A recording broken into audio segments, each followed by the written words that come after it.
c'est toi qui es parti, c'est toi qui se mets contre moi. C'est pour ça que ça me fait très très mal. Toi qui étais mon ami. C'est vrai, hein?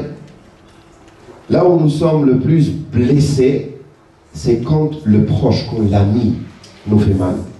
L'ennemi, l'inconnu ne peut pas nous faire du mal. C'est vrai ou pas?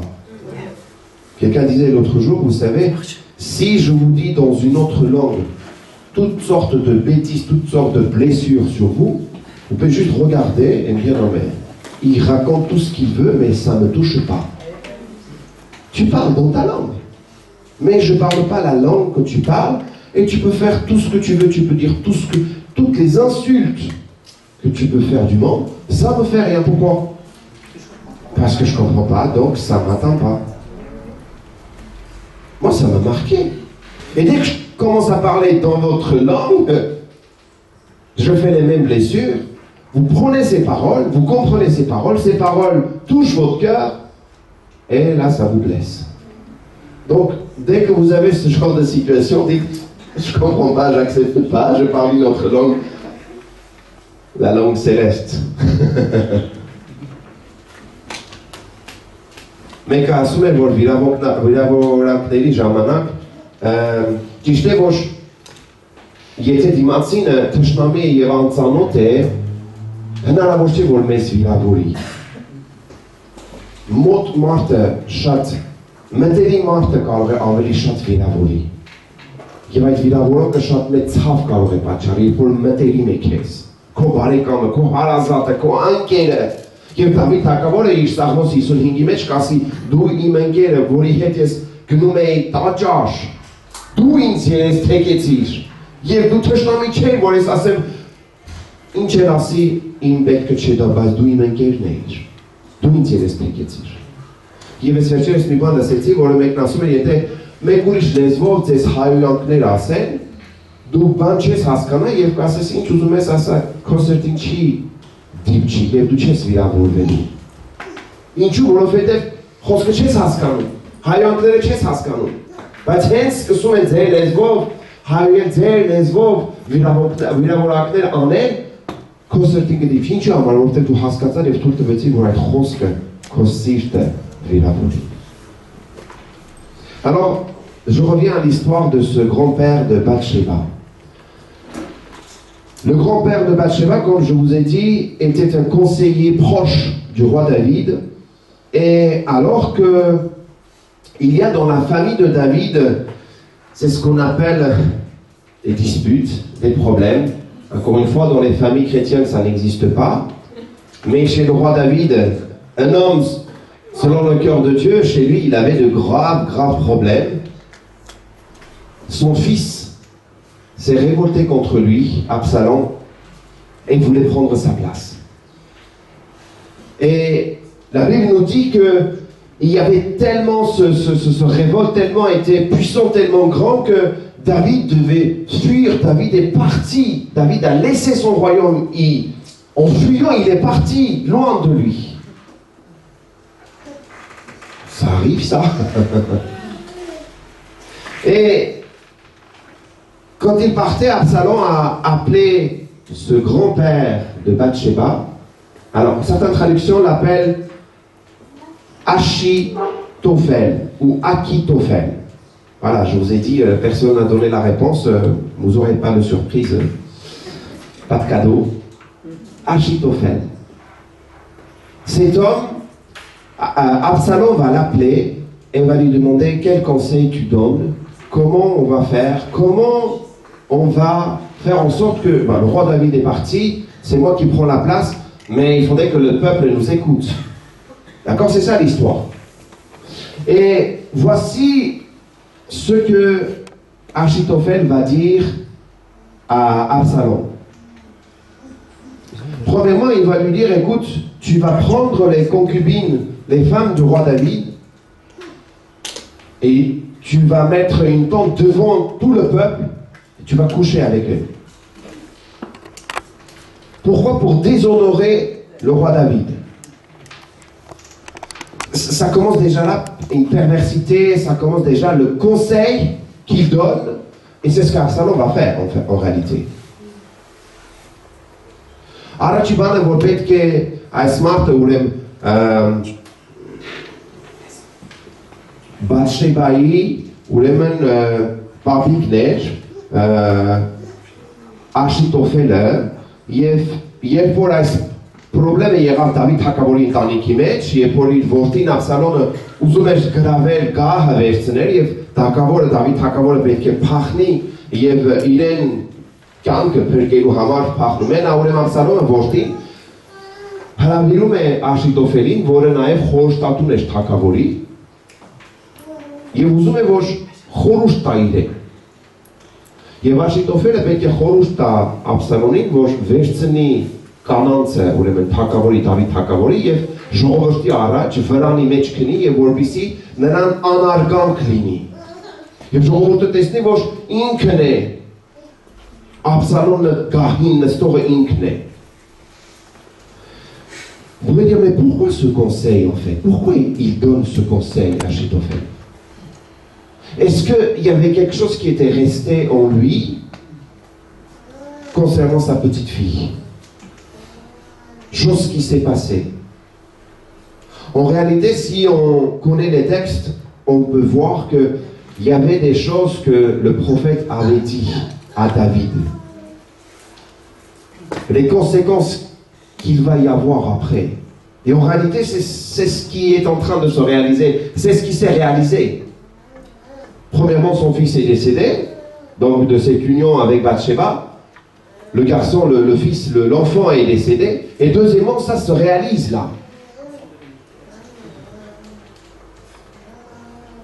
Et ça, c'est le premier conseil qu'il donne à Achitophel, c'est couche avec les concubines. Deuxième conseil qu'il va lui donner, et ça on va lire dans 2 Samuel chapitre 17, versets 1 à 2. Երկրորդ թագավորաց 17-րդ գլուխ 1-ից 2 խոսքերի մեջ կարող են կարդալ խորհուրդը առաջի խորհուրդը պետք է տա որ ահա պետք է դու վերցնես կանանց թագավորի կանանց եւ նրանց հետ քնես ժողովրդի առաջ երկրորդ խորհուրդը պետք է տա ասելով il dit à Absalom donc à Achitophel laisse-moi choisir 12 000 hommes et je partirai à la poursuite de David donc 2 Samuel 17 1 à 2. Je partirai à la poursuite de David cette nuit même. Je le surprendrai pendant qu'il est fatigué et sans force. Je l'effrayerai et tout le peuple qui l'accompagne prendra la fuite. Je frapperai seulement le roi. Je le tuerai.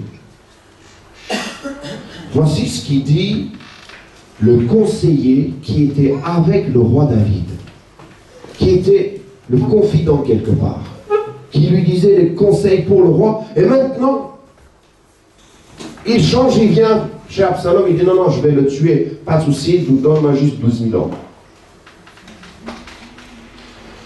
Այս նույն խորհրդատուն, որ թագավոր ուրեմն Դավիթ թագավորի խորհրդատուն էր, նույն մարդը պետք է գա նրա որդու Աբսալոմի մոտ եւ նրան պետք է ասի դուր ինձ 12,000 մարդ, ես պետք է գնամ հետևեմ նրան, պետք է բռնեմ եւ սպանեմ թագավորին, ես նրան միան կսպանեմ եւ ժողովրդին կբերեմ քեզ. Mais pourquoi?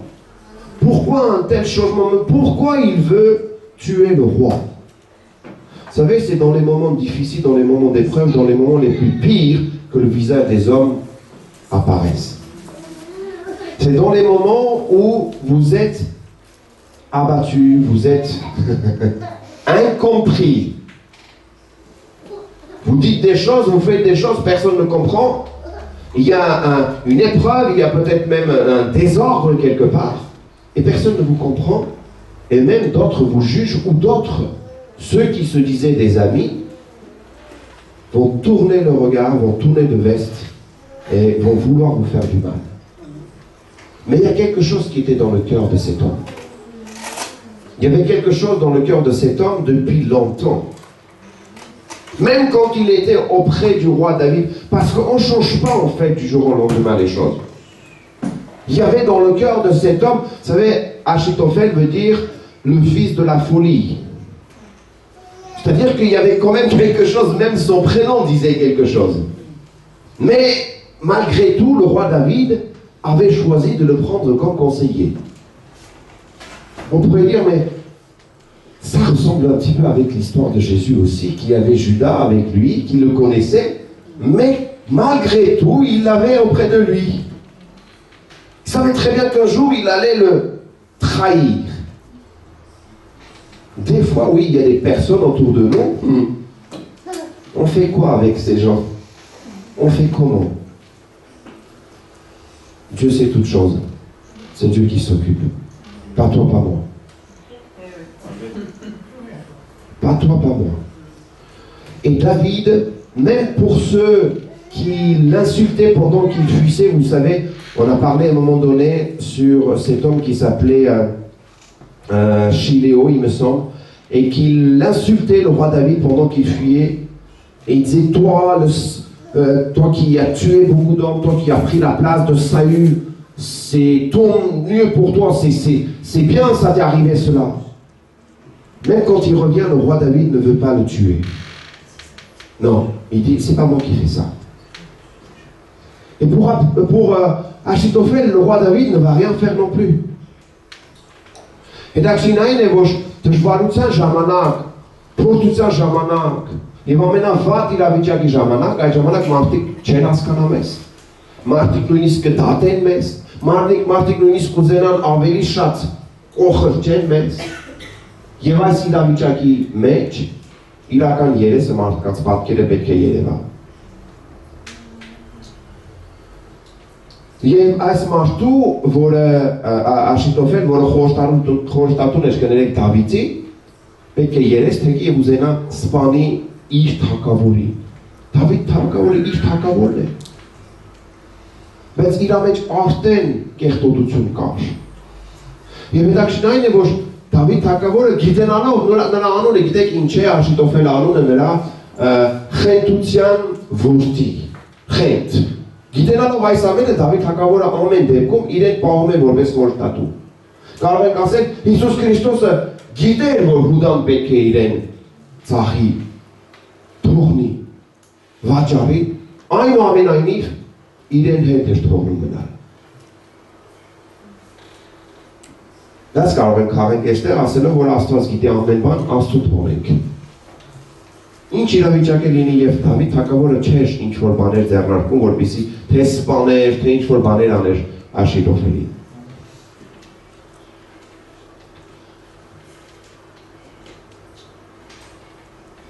Quand on continue l'histoire de ce Achitophel qui a donné ce conseil, au départ, ça a plu à Absalom et aussi aux autres.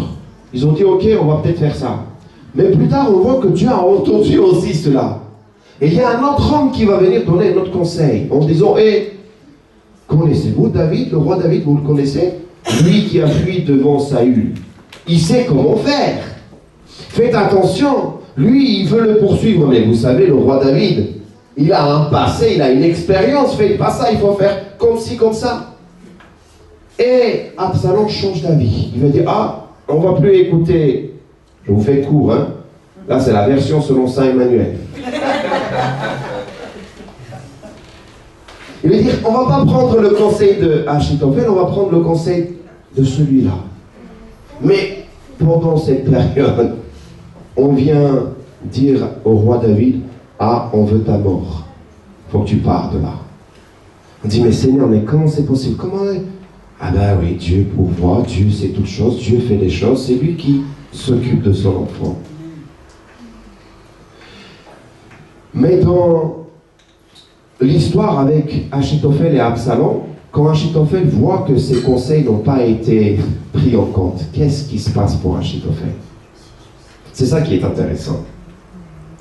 Au verset 14, toujours le chapitre 17, 2 Samuel 17, verset 14, Absalom et tous les Israélites dirent, le conseil de Hushaï, l'Archien, vaut mieux que celui d'Achitophel. Or l'Éternel avait décidé d'anéantir le bon conseil d'Achitophel afin de faire venir le malheur sur Absalom. Donc Dieu sait toutes choses, Dieu s'occupe, c'est Dieu qui fait les choses. Խորհուրդը որ Աշիտոֆելը տվել է որպեսզի գնար եւ սպաներ Դավիթ թագավորին 12000 մարդկանցով 14-րդ խոսքի մեջ տեսնում եք որ մեկ ուրիշը կգա ուրիշ խորհուրդով եւ տեսնում եք որ Աստված արդեն նախատեսել էր եւ նախքանեն որ մեկ ուրիշը պետք է այդ խորհուրդը տար Աստված արդեն մեկին կուղարկի եւ Դավիթ հակավորը կարողանա ազատվի եւ փախնի։ Բայց դա շտինային է, որ այս մարդը որ պետք է գա եւ ասի, որ խորհուրդներ Աշիտոֆիլի լավ չէ, որտեղ Դավիթ հակավորը գիտի արդեն փախել է Սավուխ թագավորի դիմացից եւ գիտի ինչպես փախնի։ Այսպես չանենք, այսպես անենք։ Այդ ընթացքում Դավիթ հակավորը պետք է փախնի եւ խորհուրդները տված Աշիտոֆիլի պետք է ասեն, որ լավը չէ եւ պետք է վերցնել խորհուրդները մեկ ուրիշ մարդու։ Maintenant, on va arriver à un passage où on va voir réellement le visage d'Achitophel et qu'est-ce que son cœur, son amertume l'a amené à faire. Qu'est-ce qu'il va faire? Là, c'est au verset 23. Voyant que son conseil n'était pas servi, on est toujours au chapitre 17. Voyant que son conseil n'était pas servi, Achitophel sela son âme est parti pour retourner chez lui dans sa ville. Il donna ses ordres à sa famille, puis, regardez bien ce que la Bible nous dit, il se pondit, il s'est suicidé.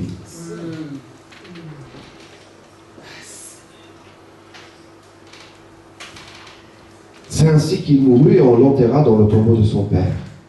Voyez-vous où ça peut amener?